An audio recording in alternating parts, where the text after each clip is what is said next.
I still firmly believe that Alfred can do a perfect Batman impression. I have a friend who wears a mask, and if he were me, he'd narrow his eyes, lower his voice, and say, I wear a mask each night so you won't ever have to. Petition to DC to add a little bat ears to all of the speech bubble every time someone imitates Batman. That's actually a really good way to show an imitation without having to have the reader, figure it out themselves. Because as y'all know, thinking for yourself, highly cringe. Hello everybody and welcome to Kalbus! My name is Lumo and today we are looking at r/Tumblr! One of my favorite subreddits. It's images, videos, everything that might get posted on Tumblr, but it's only the quality stuff because it's escaped the quarantine zone that is Tumblr. I used to use Tumblr a lot, this is ingrained in my DNA, so let's just get right into it. Creep-tastic!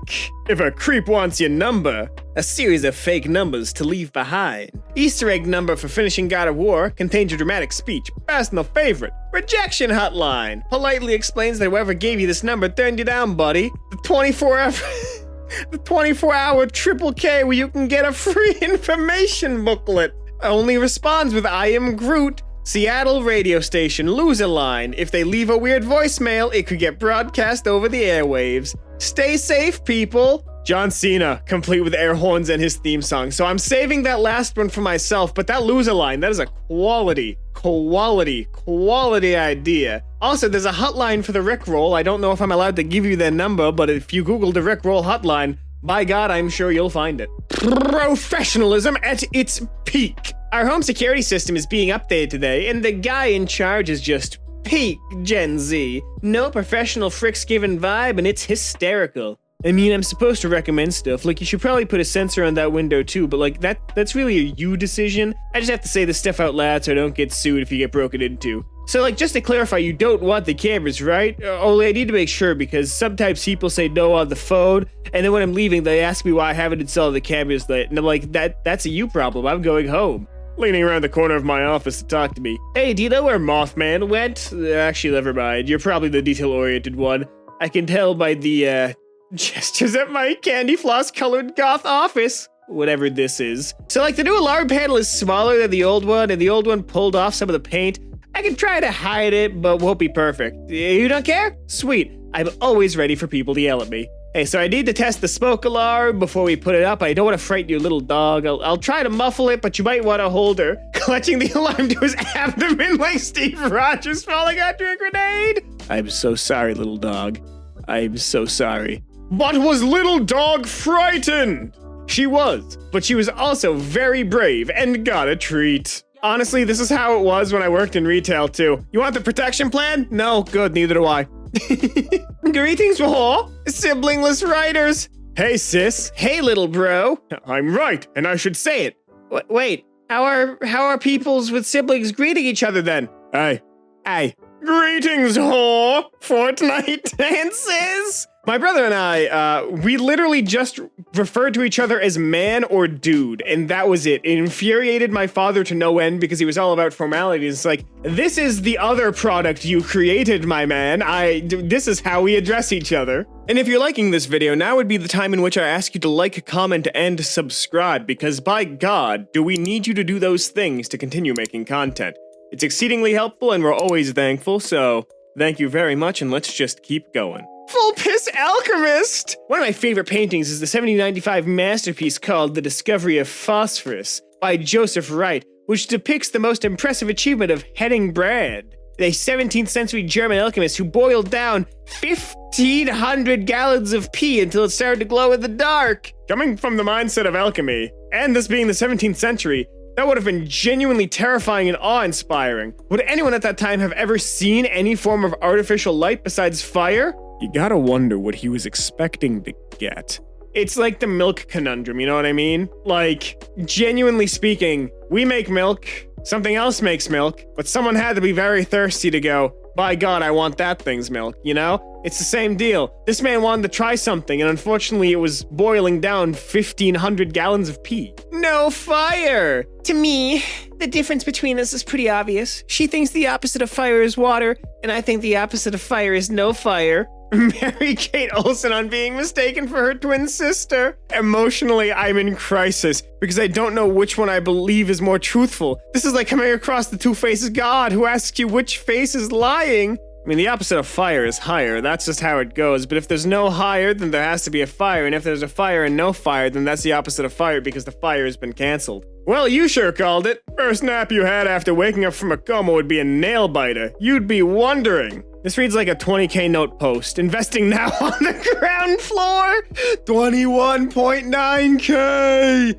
That is Apollo's gift of prophecy coming right on through. Also, yeah, can you imagine being asleep for a decade and then going to bed that night and being like, well, I can't wait to see what life is like in 10 years. That'll be fun. Lesson is never fry. Mama didn't raise a quitter, she raised a burnt-out perfectionist who settles for mediocrity. If at first I do not succeed, I will try and try again until I hit some invisible bar and decide, never mind, that'll do. Remember, perfection is the enemy of good. Perfection is the enemy of done. It will never be to your standards. Get it somewhere that is acceptable. Move on.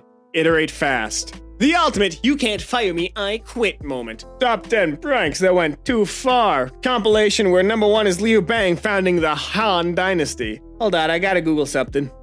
Alright, that's funny. People are asking what this means. So, Liu Bang was a provincial constable, basically a sheriff, in classical China who one day was transporting some prisoners who escaped. The penalty for allowing prisoners to escape was death, so the man looked at his prospects and said, well, in for a penny, in for a pound, and decided to go and join up with the dudes who had been his prisoners 5 minutes ago. This kicked off a chain of events that led to him becoming a bandit chief and eventually a rebel general and ended with him overthrowing the Qin dynasty and becoming Emperor Gozu of Han. And you think you had a weird day at work.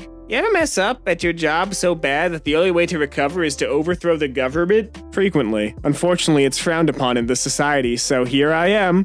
On my 5th take of reading this post, unable to do anything about it. Perfect boyfriend! Who today my girlfriend said, when Donkey asks Shrek what his name is, Shrek pauses before he says Shrek. And I'm convinced he came up with it on the spot. We weren't even thinking about Shrek, and I can't stop thinking about it or how lucky I am to be with her. I have a sage bit of wisdom that I got today from a friend. I didn't need it, but you might. Be weird on the first date, because then it lets you iterate much faster, and if they don't like your weirdness, you can find someone who does. Be weird at the first date. If your goal is to get punched in the head, vocalize that. Let them know that's who you are. Wait, you didn't take the car? You ran from there in 15 minutes? Okay, I guess other people can do that. A household filled with creatures who make a poor presentation of being humid, where the only actual humid present has no idea that the roommates are inhuman.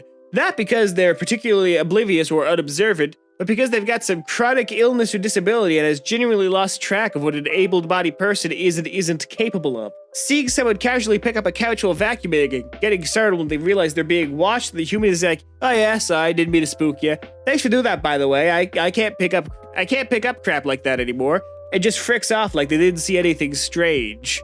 That's a fun idea. That's a fun sitcom. Furries, make it happen. This is your content. Make it so. Germany and its states. Germany has states. Hey, before I answer this question, can you let me know if you're American really quick? Yes, I'm American. I just figured it didn't make sense for smaller countries to be divided by states since they're already the size of a state. Yeah, that checks out. Wait until Anon hears about Switzerland and the cantons. This is something that I never understood, really, about Americans perceiving foreign nations. Like, I guess it kind of checks out because we only ever see things on maps and the projection's a little bit weird. But genuinely, why would any nation not be divided into smaller districts which makes governance easier? That is the whole reason we are not one massive state, is it's just easier for it to be smaller territories managed individually by local governments, which then report to a federal government. I know not every country is like this, but come on. Come on, people. I get that we live in Burger Town, but you need to have more than a quarter pound of intelligence here. Therapy sandwich. Sometimes I'm like, my therapist doesn't really tell me anything I don't know. And then I remember I used to eat scrambled eggs every single morning because I hated them, but I hated them less than all the breakfast foods on the weekdays. Don't at me, waffles are our weekend food, and they do not stop me on a productive path. And my therapist said, why not eat a lunch food? And I said, explain. And she said, you know you're allowed to eat whatever food you want in the morning. You are not bound by law to the traditional American breakfast. My father's insurance pays $100 an hour for a woman to give me permission to eat a peanut butter and jelly at 6 in the morning. Therapy is weird because it really doesn't tell you much that you don't already know, but it helps bring it to the forefront. At least it did for me. And if you get a really good one, they might be able to relate your issues to something you like Gurren Lagann. This is not a bit. We're moving on. Absolutely lethal typo. Slav squirting outside of McDonald's waiting for the Uber. Hang on, wait, hang on. It's too late. We've already found where the McDonald's Sprite comes from. And that's all the time we have here today on Kalbus. If you like this, make sure to subscribe, leave a like, maybe share this with a friend who could use a reminder that, hey, we found the McDonald's Sprite beast. If you do want more r/Tumblr, there'll be another one popping up on your screen in just a couple of seconds, but until then, my name has been Lumo, and I hope to see you in the very next Kalbus video. Have a great rest of your day.